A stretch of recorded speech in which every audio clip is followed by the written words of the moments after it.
Première et deuxième halakha. Le Rambam nous dit la chose suivante. Bet Din Hagadol chez Yerushalayim, le grand tribunal, le grand Bet Din qui est à Yerushalayim, qu'on appelle aussi Sanhedrin Gdola, est Ikar Torah chez Be'alpeh. Ils sont, eux, l'essentiel de la Torah orale. Premier point que nous apprenons du Rambam, c'est que la Torah orale, la Torah chez Be'alpeh, dépend d'un système qui s'appelle le Bet Din. Et pas n'importe quel Bet Din, pas n'importe quel tribunal, mais le grand Bet Din. Donc c'est-à-dire la fonction de ce grand Bet Din, de ce grand tribunal, c'est, si on peut ainsi dire, entre guillemets, de produire de la Torah chez Be'alpeh. On va voir ce que ça veut dire. En tout cas, la Torah chez Be'alpeh, c'est pas, la Torah orale, c'est pas chaque individu où chacun il vient, il explique, il commente la Torah. Ça, c'est pas de la Torah chez Be'alpeh, ça c'est comment toi tu vas comprendre la Torah, comment tu vas l'expliquer, comment tu vas la vivre, etc. Et ça ne s'appelle pas la Torah chez Be'alpeh. Ok? La Torah chez Be'alpeh, c'est une structure. Elle est structurée. C'est pas à tout va, tout vient, je vais t'expliquer la Torah. Non. Il y a une structure, il y a un grand Bet Din. Ve'em Amoudé Ha'ora. Ils sont, eux, Amoudé Ha'ora, c'est-à-dire les piliers de l'enseignement. Ou Mehem, et c'est d'eux que nous parvient, ou que provient Chok ou Mishpat, la loi et la justice, Yotse l'école d'Israël. Va sortir pour tout le clan d'Israël.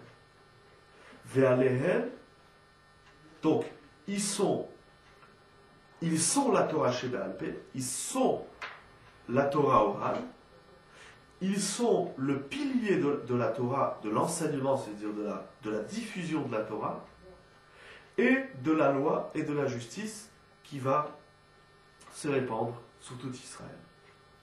Ve'alehem, et à leur propos, Ivticha Torah.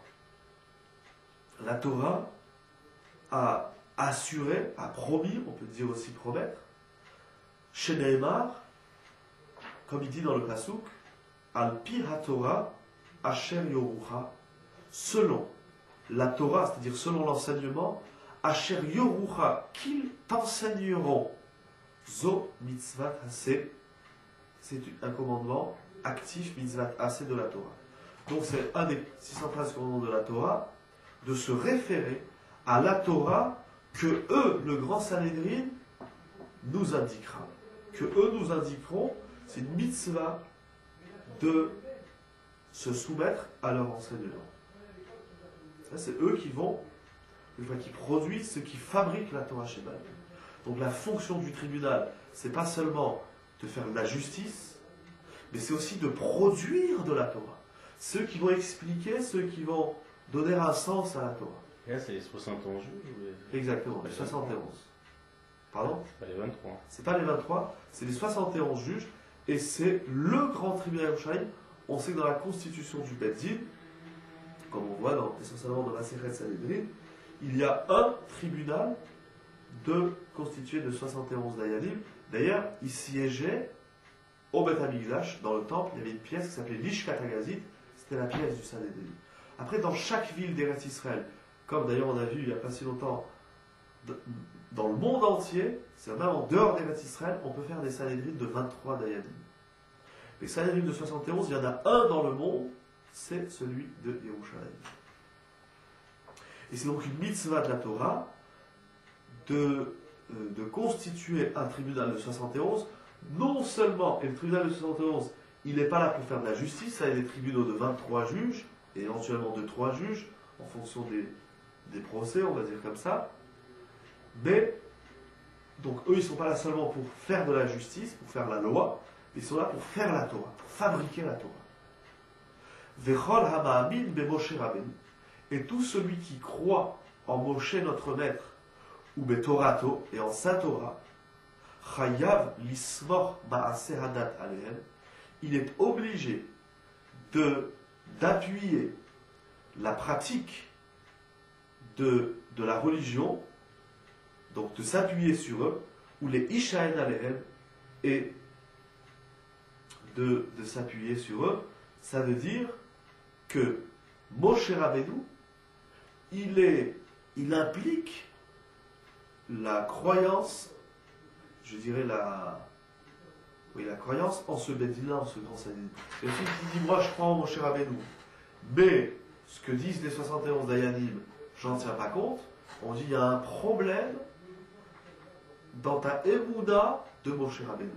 N'oublions pas, l'Agmara, ça s'explique de plusieurs façons. Déjà, l'Agmara, elle nous dit au traité Sanhédrin que Moshe Rabbeinu lui-même, il y a des psukim, il y a des versets, il y a toute une maséchet qui parle sur ça.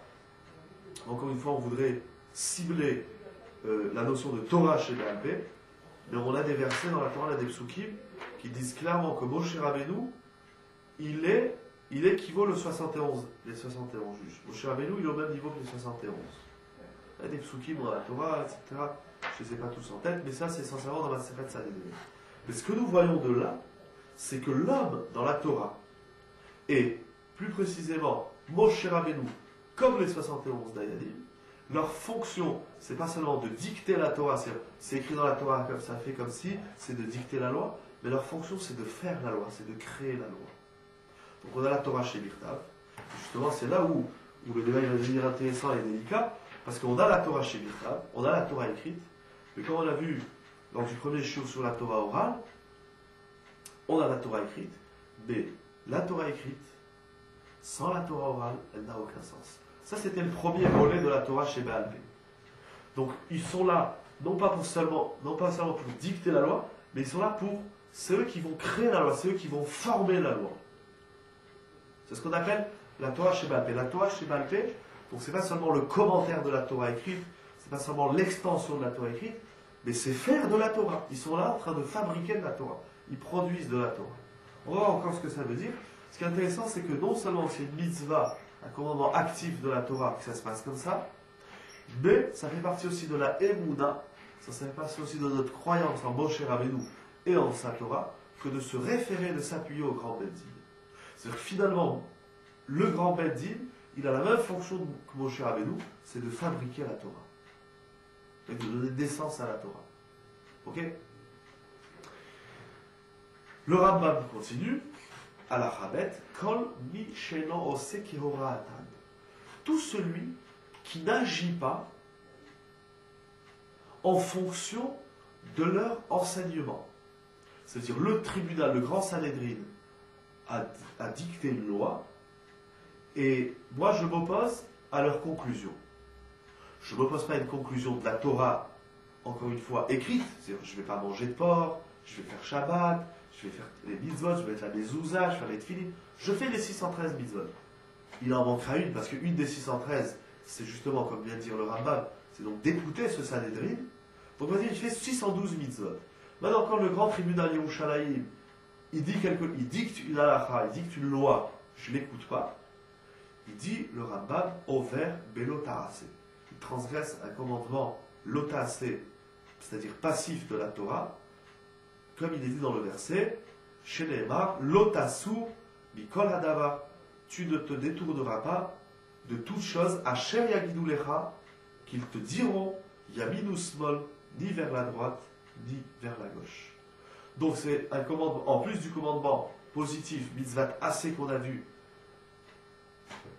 s'ajoute à cela un commandement négatif, passif, de ne pas se détourner du chemin ou de la voie que nous trace le grand Beddin. Ok? Deux mitzvot. On précise à droite à gauche.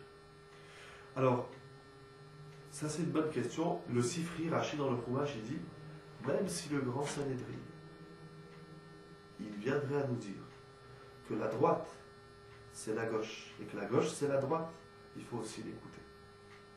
Alors sur ce midrash que Rashi ramène dans le Chumash, sur ce passou, il y a plusieurs explications. L'explication est importante, je ne pensais pas parler de ça, ça fait partie bien sûr du sujet de la Torah orale, alors on va essayer d'expliquer. Donc, le passou dit, tu ne te détourneras pas ni à droite ni à gauche. Tu dis-moi, ben, tu écouteras, c'est quoi ni à droite ni à gauche. Donc aujourd'hui, il faut Rashi ramène au nom du Sifri, même s'il venait à te dire que la droite c'est la gauche et que la gauche c'est la droite, par exemple, il vient le grand Sanhédrin et te dit la main droite, c'est pas celle-là, c'est celle-là. Donc les tefilin, il ne faut plus les mettre à cette main-là, il faut les mettre là. Tu dis, puisque ça c'est la droite, donc la gauche elle est là. Si la gauche est là, c'est là qu'il faut mettre les tefilines.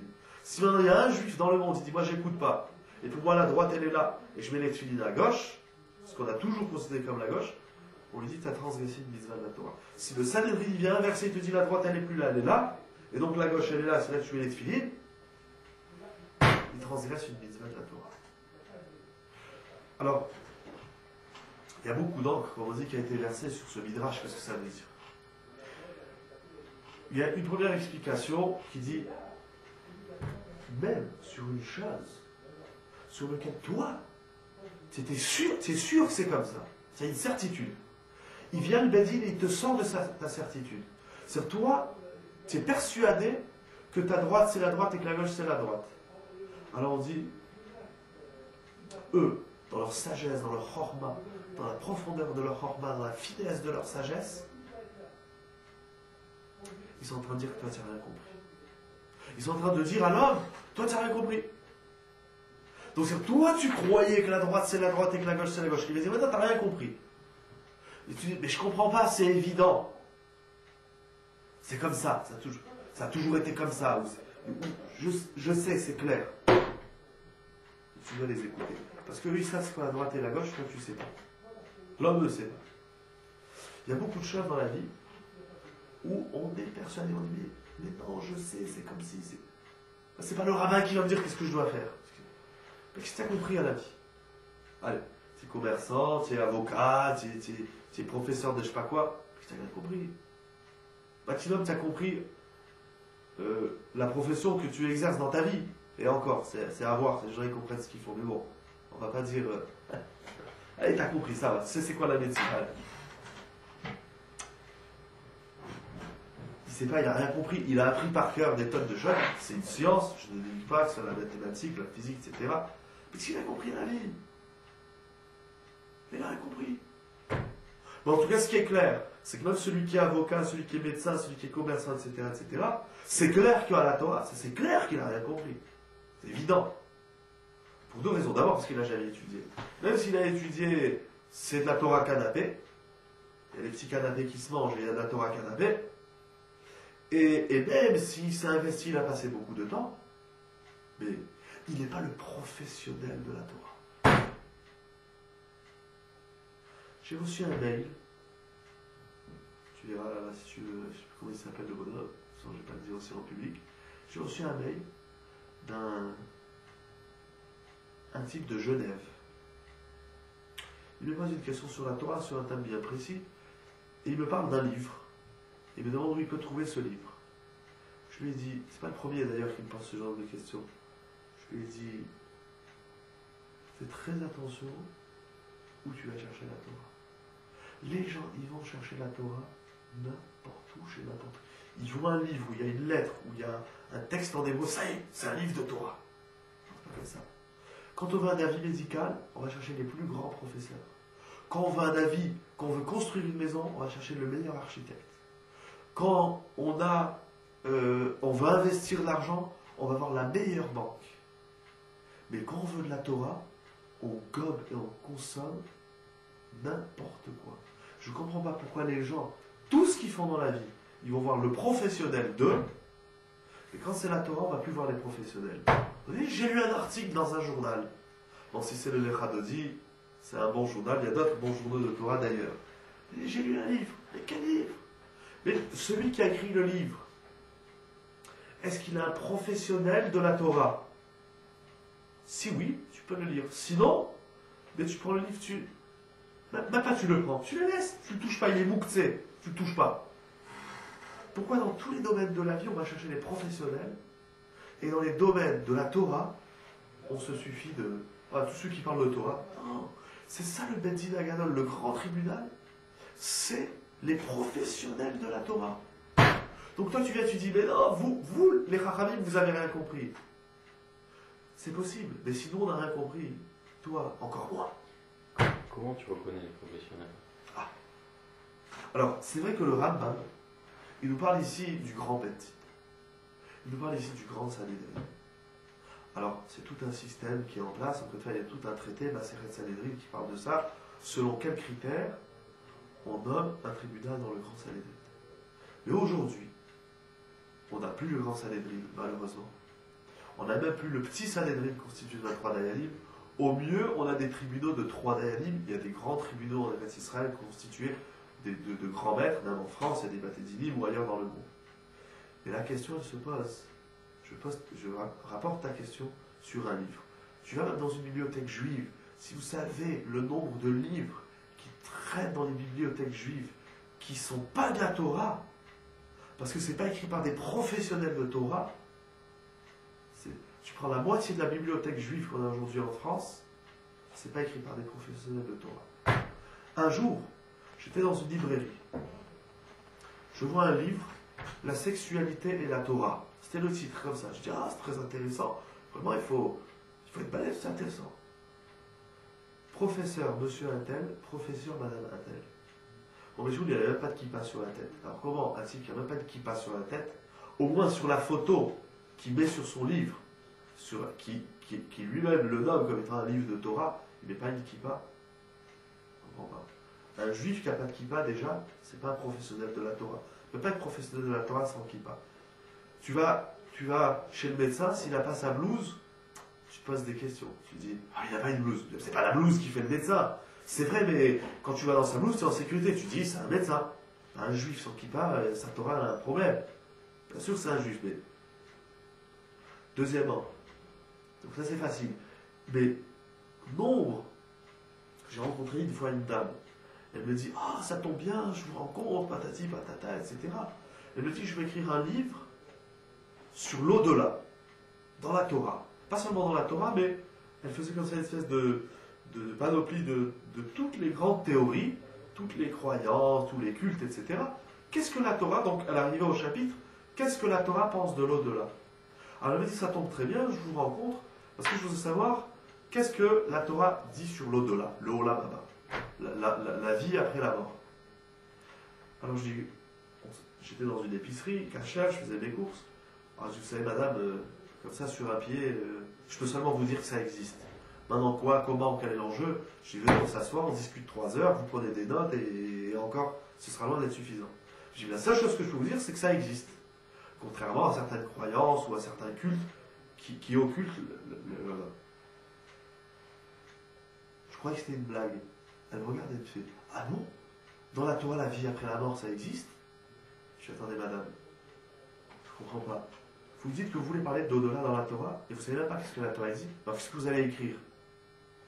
Elle fait, ah mais je croyais que ça n'existait pas. J'ai lu la Bible, on parle pas de l'au-delà. Je dis, madame, la Torah c'est pas la Bible. La Bible c'est une bande dessinée. Quoi, avec la Bible, vous allez expliquer c'est quoi la Torah? Je dis, votre livre? Tout de suite, je vous dis, il n'est pas souple, il n'est pas cachère. Si tu n'as pas lu la Torah, c'est de ce que tu parles. Et nombre de gens, combien de gens, ils parlent au nom de la Torah, je vois. Même avec les gens qui sont de bonne foi, qui sont dans les shiurim, qui viennent, qui disent, tiens, mais dans la Torah c'est écrit. Je dis, de quelle Torah tu parles? Tu l'as étudié la Torah, tu l'as lu? Oui, j'ai lu la Bible, et encore. De quoi tu parles? De quelle Torah? Dis-moi, moi j'ai inventé. J'appelle ça géo. Dans Mickey, il y en a, il passe son temps à inventer des trucs. Alors on a les géos de la Torah. Il y a les géos de la planète et il y a les géos de la Torah. Je les invente. Et c'est pas compliqué. Tu es dans une ville, il y a un Beth Midrash. Je vous donne encore, parce que finalement, il y a plusieurs paramètres pour définir la vérité en simple. Comment je sais que c'est un professionnel?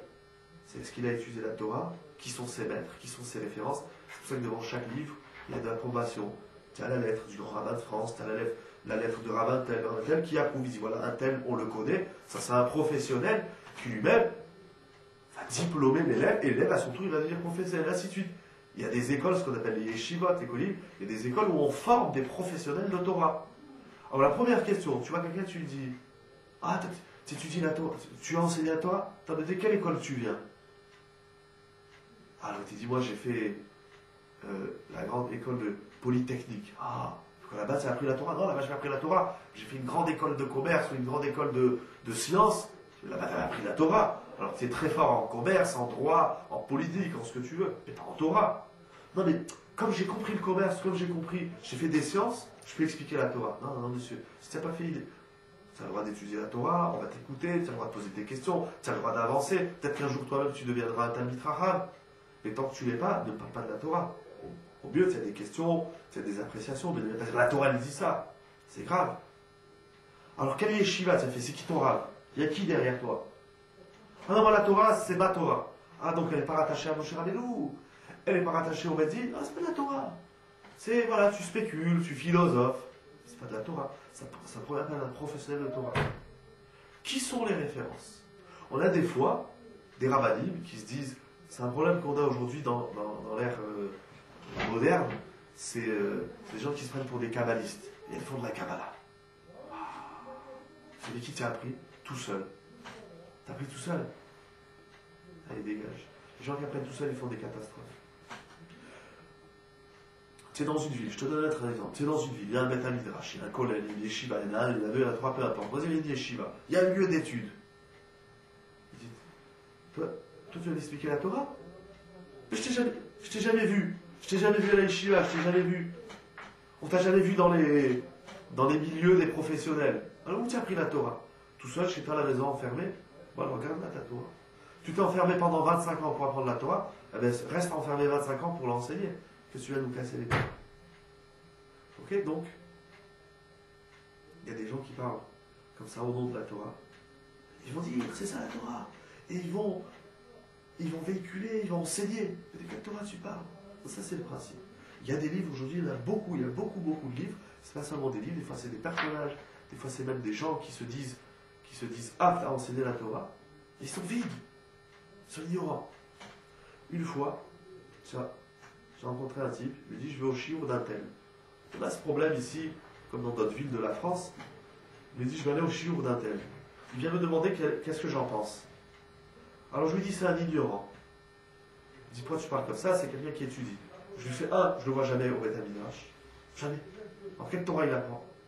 Deux, je lui dis dis-moi, sa femme elle va au mikvé? Il me dit non. Je fais comment il peut enseigner la Torah si sa femme elle va au mikvé? C'est incompatible. Donc il ne pratique pas la Torah. Alors de quelle Torah il parle? Il parle d'une Torah qu'il a inventée. Ça ne m'intéresse pas. Je te dis, c'est pas sûr, c'est un ignorant. C'est un Maaretz. On va avancer un peu, mais il faut faire très vigilant. Il faut être très vigilant. Est-ce que la Torah que j'enseigne aujourd'hui, elle est rattachée à celle qui vous a été enseignée par Moshe Rabbeinu? Ou bien un jour, je viens et je dis, je veux faire une nouvelle Torah. Ah, tu fais une nouvelle Torah? Ça a fait des sectes et ça a fait des catastrophes. Alors fais ta Torah et laisse-nous tranquille. Tu m'as énervé avec ta question. Non, mais elle est importante. Énervé dans le sens de l'étude. Elle est très importante. Alors, donc le Rambam dit, premièrement, Echad varim shelamdu otam mipi hashmoa ben Torah shebal peh. Je passe une ligne ou deux, parce qu'il faut avancer. Alors il dit, voilà, maintenant le Rambam, voilà. Alors le Rambam, il va dire que le grand Sanhédrin, il fait de la Torah shebal peh, comme on a dit. Qu'est-ce que c'est la Torah shebal peh? Il dit, premièrement, ce sont des choses chez l'abdou, comme on va dire, chez l'abdou, otamipi hashmoa. C'est-à-dire, ce sont des lois, ce sont des halachot qu'ils ont appris, ou qui dictent al-pi hashmoa. C'est eux-mêmes, ils l'ont entendu de leur maître, donc du Sanhédrin qui était avant eux, et le Sanhédrin avant eux qui était avant eux, et on va appeler ça, selon les gens aujourd'hui, un secret professionnel. Ça veut dire, c'est une notion qui se transmet d'école en école, c'est de constitution de Beddin à constitution de Beddin, et l'origine, la source première, c'est le premier Sanhédrin que Moshe lui-même il a constitué. Donc moi je viens et je leur dis, non, ce que vous dites c'est nul. Ah mais si ce qu'on dit c'est nul, donc ce qu'ils ont dit avant nous c'est aussi nul, etc. Donc Moshe Rabbeinu c'est nul. Donc toi tu es mieux que Moshe Rabbeinu. Si toi tu es mieux que celui qui a donné la Torah, alors voilà. Ben non, celui qui s'oppose à ça, c'est grave. Il transgresse une loi de la Torah. Donc première partie de la Torah orale, c'est ce que le Sanhédrin enseigne, transmet d'une Torah qu'ils ont eux-mêmes entendue. Donc il y a une Torah qui se lit, un texte, mais il y a une Torah qui s'entend. C'est pour ça que quand quelqu'un y parle, on dit mais d'où tu l'as entendu? Il dit moi je dis. Ah toi tu dis. Je sais pas. C'est pour ça que les Chachamim, aujourd'hui, où on appelle Sanhédrin, les Chachamim quand ils parlent, ils disent voilà ce qui me semble. J'espère que je ne me trompe pas. Voilà ce que mon maître il m'a dit, et en fonction de ce qu'il m'a dit, voilà, je continue son idée. Je m'inscris dans son idée. Ça, j'ai jamais entendu. Je vais vous dire un truc complètement nouveau. On va dire, ah, là, tu deviens très dangereux. Une Torah qui n'a pas été entendue, une Torah qui s'invente, c'est très dangereux. C'est plus de la Torah qui se transmet. Donc ça, c'est la première idée. Deuxième idée,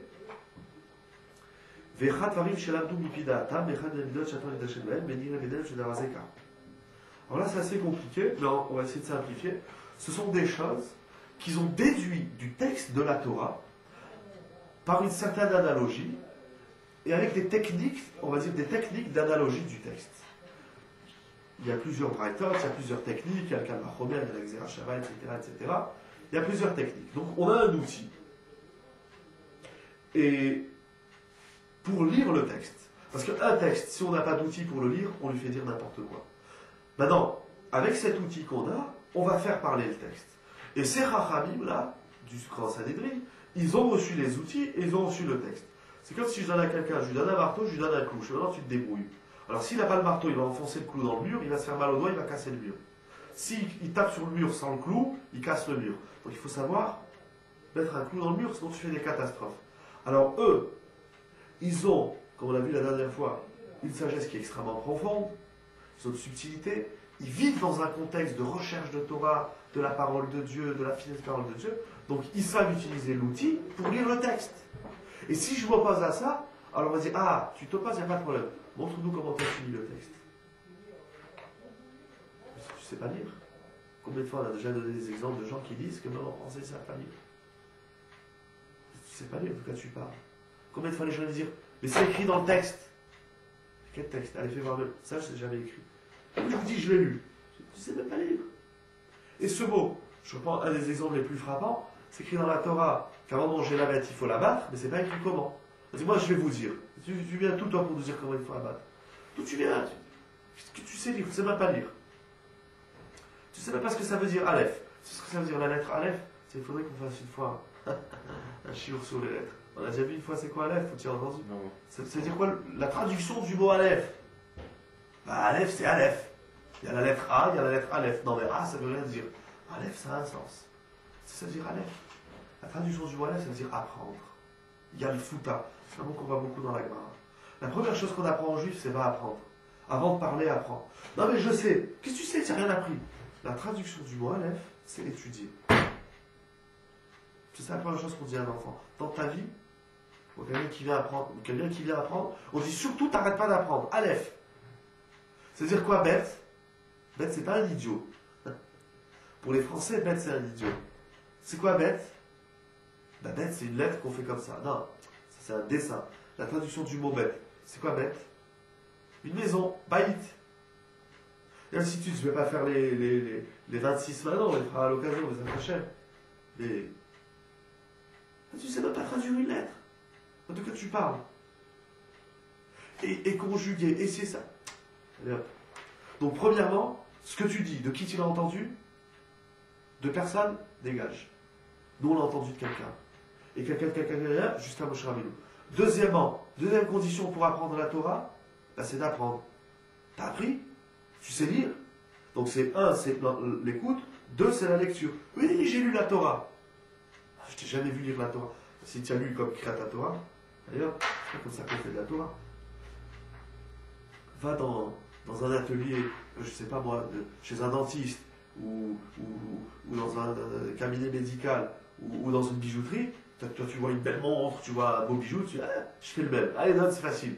Tu vas faire des catastrophes. Tu vois que c'est minutieux. Tu vois que si, et on va t'apprendre, si tu travailles dans telle maison, on t'apprend à couper l'or de cette façon, et à tailler l'or. Moi, j'ai inventé une technique. Quelle technique tu as inventé? Alors, regarde là pour toi. Là, tu vas faire des bijoux tordus. Et après, tu vas dire c'est la mode.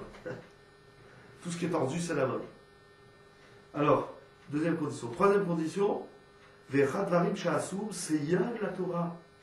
Ou Fima Sha'atzriha, le Xéron Atakan Aminagot. Troisième condition, le Rabbin dit le Sanhédrin, qu'est-ce qu'il fait? Des Seyagim. On a une Mishnah dans la vote qui parle du Seyag. Seyag, c'est une barrière. Attends, la Torah, elle est là pour donner un enseignement alors. Vous savez, ça, c'est un mot. On a eu l'occasion d'en parler dans un Echad il n'y a pas très longtemps. C'est un mot aujourd'hui. La barrière, on n'en pas entendre. Il n'y a pas de barrière. Aujourd'hui, on veut rouler sur l'autoroute, on n'a pas de barrière. On veut aller jusqu'au bord du ravin, on veut pas de barrière. Est-ce qu'on veut pas de barrière? Mais les Chachamim, il y a des choses qui vont eux-mêmes instituer. C'est vrai, ils n'ont pas entendu de leur maître. C'est vrai, ils n'ont pas lu dans le texte. Ils ont vu qu'il y a un grave problème.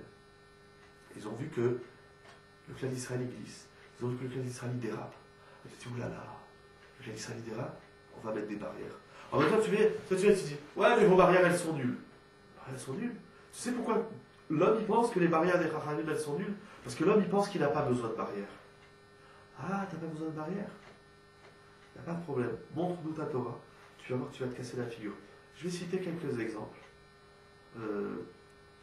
Voilà, c'est écrit dans la halakha, d'après la Torah, stricto sensus, dans le texte, le rouage, et comme ils font les réformés, c'est écrit dans le texte. Et c'est pas le texte. Ça on a déjà dit, il n'a rien entendu, il n'a rien lu. Mais bon, alors on continue. C'est écrit dans la Torah, faut pas mélanger le lait et la viande. Bassar les halal. Ils sont venus les chachamim, ils ont dit, ok, pas manger le lait et la viande. D'accord, c'est la Torah qui a dit, ça, on touche pas. Mais, la volaille dans le lait, la Torah n'a pas interdit. Ils sont venus les chachamim, ils ont dit ne mange pas la volaille dans le lait. C'est une barrière. Pourquoi? Parce que tu commences avec la volaille, tu vas finir avec le bœuf. Tu vas mettre du beurre sur le jambon kasher, bien sûr. Sur la charcuterie, tu vas mettre du beurre, tu vas mettre du fromage. Ah, les chachamim, ils exagèrent. Ça va, je sais faire la différence entre le poulet et la viande. Je sais faire la différence entre la dinde et la viande. Des fois, la dinde, tu vois, tu dis, oh, j'ai vu le rabbin, il a mangé de la viande et dessus il a mis du beurre. Mais non, c'était pas de la viande, c'était de la volaille. Oh, je croyais que c'était de la viande. Ah, heureusement. Et tu sais quoi, allez, au lieu de nous faire peur, au lieu de faire croire aux autres ce qui est faux, ne mange pas. Parce que toi-même, toi, tu vas dire, je mange la... L'homme, il se croit toujours plus intelligent. Quand c'est écrit sur l'autoroute, il ne faut pas rouler plus que 130. Et là, il dit, moi, je vais faire du 150 et je ne vais pas me casser la figure. Puisqu'il n'a pas vu le virage, il meurt. Et pourquoi ça fait le chacham? On t'a dit, arrête-toi à 130. Dans les mois, oui, il y a une volonté chez l'homme d'aller toujours au-delà de la barrière et de dire, bon, d'abord, on ne m'impose pas des barrières. Je me fais moi des barrières. Vous n'avez pas besoin. C'est pas vrai. Celui qui rejette la barrière de l'autre, c'est qu'il veut vivre dans un système où il refuse la barrière.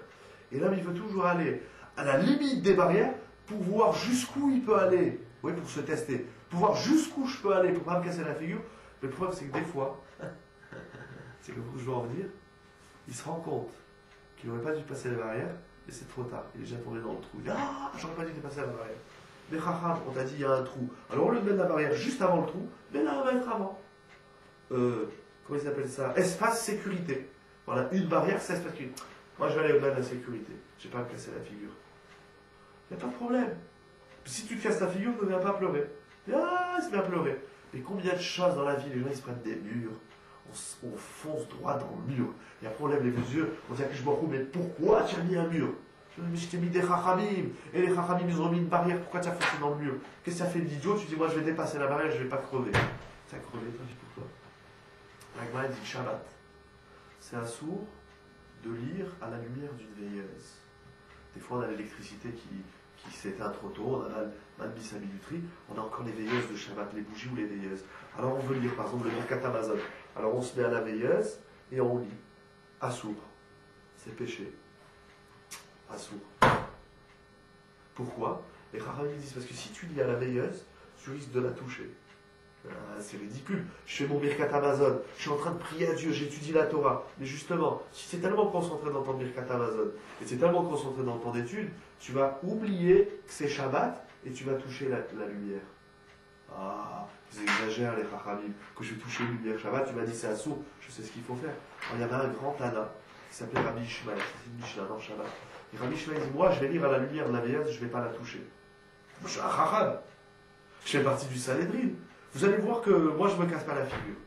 Et bien la Mishnah raconte qu'il s'est cassé la figure. Il a lu et il a touché. Après c'est toute une discussion, pourquoi il n'a pas écouté, pourquoi il est passé au-delà de la barrière. Mais qu'est-ce que tu fais d'intelligent? Un enfant lui dit ne joue pas avec les allumettes. Il dit non, juste je joue, je gratte pas. Juste je joue. Tu joues, mais si tu joues, tu vas gratter. Et si tu grattes, tu vas allumer. Et si tu allumes, tu vas flamber. Et ainsi de suite.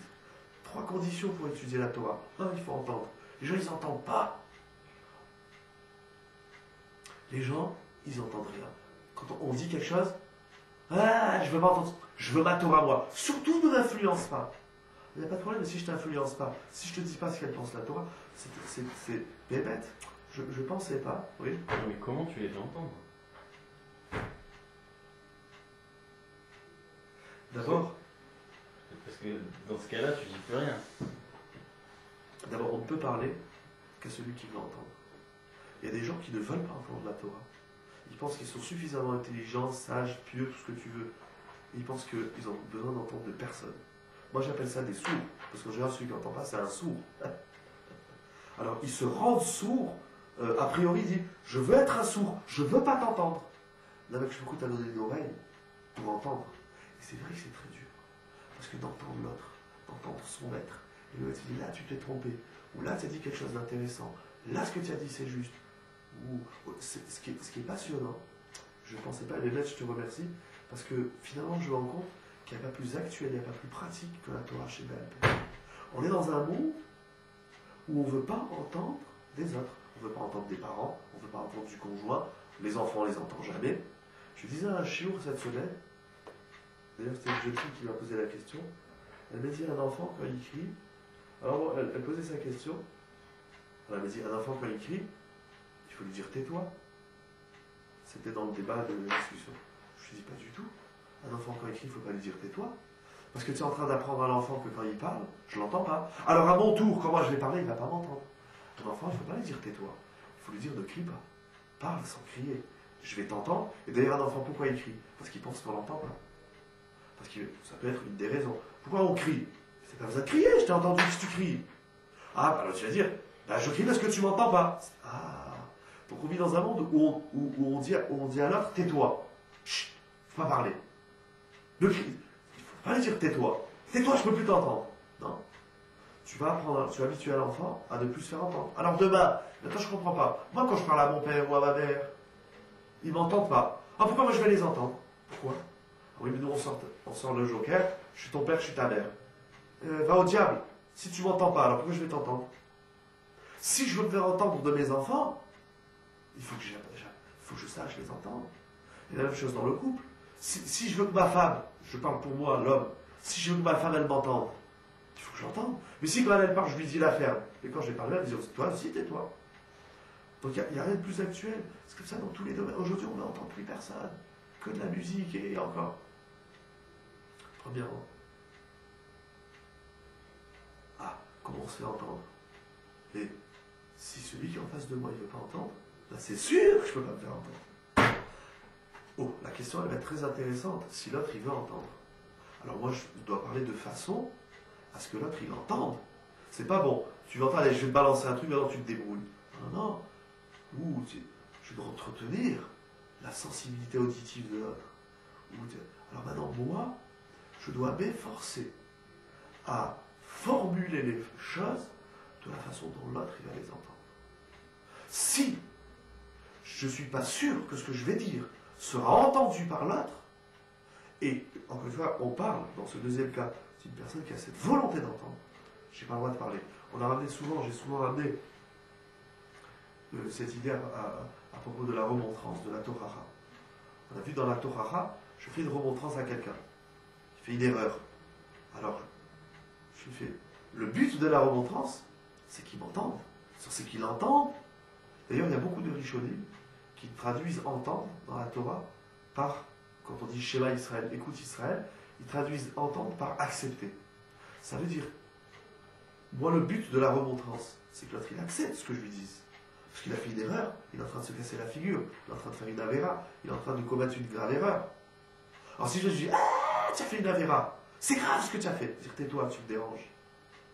Donc c'est-à-dire, avant de parler, je dois prendre toutes les précautions, je dois m'assurer que ce que je vais dire, la façon dont je vais la dire, sera accepté de l'autre.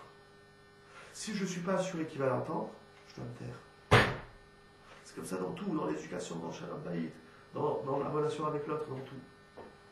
Première condition, on va le simplifier. Est-ce qu'il veut entendre? Est-ce qu'il a une oreille pour entendre? Deuxième condition, est-ce que je sais dire les choses pour que l'autre les entende? Troisième condition, et on va terminer avec cette troisième condition. Troisième condition, c'est est-ce que je vois dans la Torah un système qui va mettre des barrières? Ça veut dire qu'il va non pas, parce qu'aujourd'hui barrière, c'est synonyme de conditionnement, d'enfermement. Pas du tout. Une barrière, c'est pas un conditionnement, c'est une sécurité.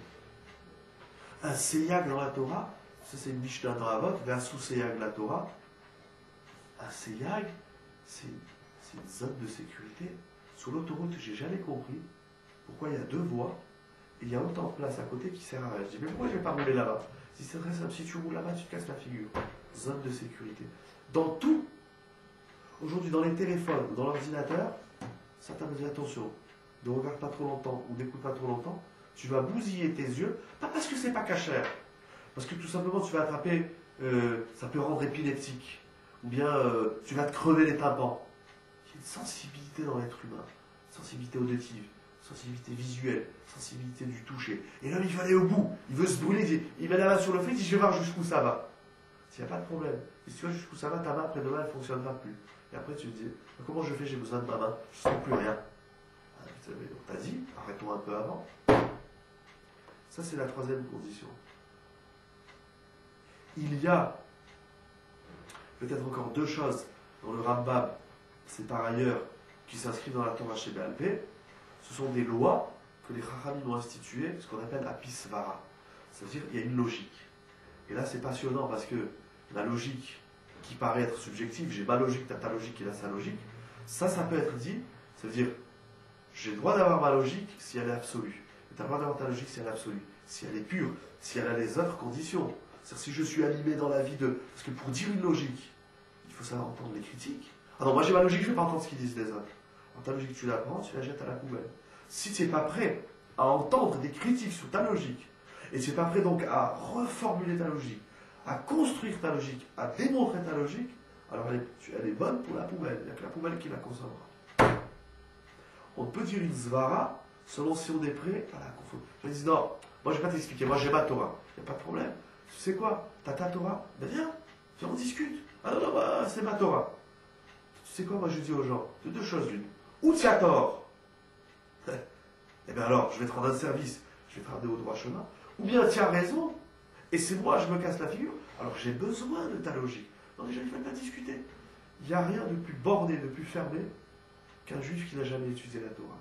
Les juifs qui n'étudient pas la Torah, ils disent moi j'ai ma Torah. Il n'y a pas de problème, confronte-la. Ah non, je ne vais pas la confronter. C'est ma Torah, tu vas me casser les pieds. Ah, tu as peur que je te dérange dans ta Torah. C'est que ta Torah elle est fragile. Tu sens que ta Torah elle est pas nette. Mais viens, rentre dans un bête midrash. Viens nous casser les pieds avec ta Torah, viens nous casser la tête. Et on va voir. Ou tu vas élaborer la tienne et elle sera juste, et donc on va revenir à la tienne. Ou bien tu vas te faire fracasser au quart de tour. Et c'est ça que les gens savent très bien.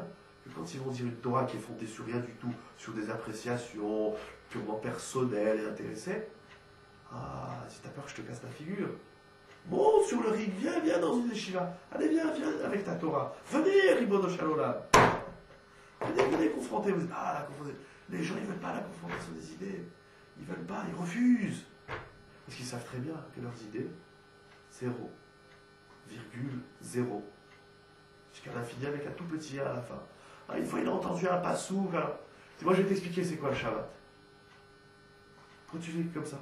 Alors viens m'expliquer. Ah non, je t'explique pas. Ah, ne t'explique pas, reste tout seul dans ton coin. Mais c'est pas la Torah, c'est pas souk. Et enfin, la dernière, dans les 5, puisqu'on avait dit que dans le Rambam, la Torah chez Balpé se divise en 5 parties, c'est ce qu'on appelle les dinim, des lois qu'ils ont instituées al piaskama. Des lois al piaskama, c'est-à-dire que il y a justement donc les 71 dayanim qui sont une constitution qui est fabuleuse, comme on voit dans Sanhedrin, parce que entre eux, ça débat, ça discute, ça analyse, ça approfondit, ça réfléchit, et entre eux, ils vont faire des institutions qui ne sont pas obligatoirement, je dirais, des barrières de sécurité, non pas des barrières pour nous enfermer, mais des barrières de sécurité. Et des fois, le piaskama, ce qu'on appelle dinim et takarat al piaskama, c'est-à-dire des lois que les Chachamim se sont réunis, et il y a un consensus rabbinique, on va appeler ça comme ça, il y a une volonté rabbinique d'instituer une loi, ça a un sens, un nouveau minag, un minag, mais qui a un sens, bien sûr, encore lourd de sens et de culture. Après qu'il y a tout ça, tu peux t'amuser à inventer des lois. Je vais inventer une loi. Celui qui invente une loi, il va inventer un culte, il va inventer une religion, il va faire des catastrophes. Donc voilà finalement la Torah chez Baal Pé. Il y a encore beaucoup à dire bien sûr sur le Betzid, mais je pense qu'on a déjà une vision première dans ce qui s'appelle la Torah chez Baal Pé. Bien sûr, tout le monde a une part dans la Torah. La Torah n'appartient pas à une institution. La Torah n'appartient pas à une yeshiva. La Torah n'appartient pas à un maître. La Torah appartient à tout Israël. Mais, à condition qu'il ait les conditions. Quand je dis tout le monde peut devenir médecin, c'est à la condition qu'il aille à la faculté et qu'il apprenne et qu'il le devienne.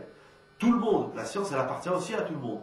Mais moi qui suis nul en médecine ou en mathématiques, je vais pas aller voir un professeur de mathématiques. Ah, ta théorie, elle est nulle. Mais d'où tu viens?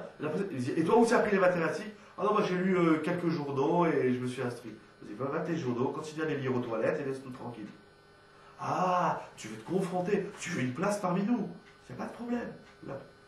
La porte est ouverte. C'est pas moi je suis le maître, vous êtes les élèves. Non, le maître il veut que l'élève, à son tour il devienne un maître. Dans la condition que l'élève, pour devenir un maître, il faut accepter qu'il y a un maître. Celui qui n'accepte pas qu'il y a le maître, il n'en viendra jamais un. Pour accepter qu'il y a de la Torah, pour dire de la Torah, il faut accepter que les autres ils en ont à dire. Et à part les conditions, parce que c'est des conditions un petit peu techniques, il y a des conditions aussi, comme on a vu aussi la dernière fois, il y a des conditions aussi, je dirais, de ce qu'on appelle de l'Irat Shamayim vulgairement, c'est-à-dire la prise de conscience de la chose. Dans quel contexte on vit? Dans quel milieu? Dans quel esprit on vit? Il y a aussi des qualités de la personne qui sont énormes pour devenir un Beddin, ou pour dire quelque chose dans la Torah. Un juif qui n'a pas travaillé ses midotes, qui n'a pas travaillé la morale, qui n'a pas travaillé l'éthique de la vie, de l'être, de l'homme, de quelle Torah il parle? Un juif qui vit sans cette éthique-là, sans cette morale, qui est une morale, qui est une éthique de la Torah, de quoi il parle? Une des conditions du Beddin, c'est qu'il n'avait pas le droit d'être corrompu. On ne vient pas au tribunal avec 100 000 euros, on lui met sur la table 100 000 euros, on dit il faut que je gagne. Ça n'existe pas. Un Dayan, il refuse. Il dit quoi, tu veux m'acheter avec de l'argent? Mais pour qui tu m'as pris? Tu le gardes ton pognon. Comme on dit ici à Nissan et on dit, mais ton pognon, tu te le gardes. 100 balles de ton fric, c'est pas ça qui nous intéresse. C'est ta tête. La Gemara dit que les Chachamim, ils refusaient de siéger dans un tribunal lorsque la personne, donc lorsqu'ils connaissaient les antagonistes, lorsque l'un des antagonistes était leur ami, alors on s'est offert des cadeaux, on s'est offert des... Ils disaient non, je ne peux pas te juger. C'est fini, je suis corrompu. La corruption, que ce soit une corruption pécuniaire, que ce soit une corruption amicale ou une corruption intellectuelle, je me tais, je ne parle plus, je suis corrompu. Arriver à dire, j'analyse une situation sans aucune corruption, mais l'autre il est complètement corrompu. Il a envie de rester avec sa Goya, il a envie de rester avec son Khazir, il a envie de rester avec toute sa Avérote, avec toutes ses porcheries de la vie, et de nous expliquer la Torah. Mais t'es corrompu. Va d'abord nettoyer ton être. Deviens d'abord un être de vérité, de Hémet. Tu deviens un être de Hémet. Ah, alors maintenant il y a un ustensile, il y a un réceptacle. Tu vas étudier la Torah. Et si t'as un porc, de quelle Torah tu parles? Rabbi Hanania.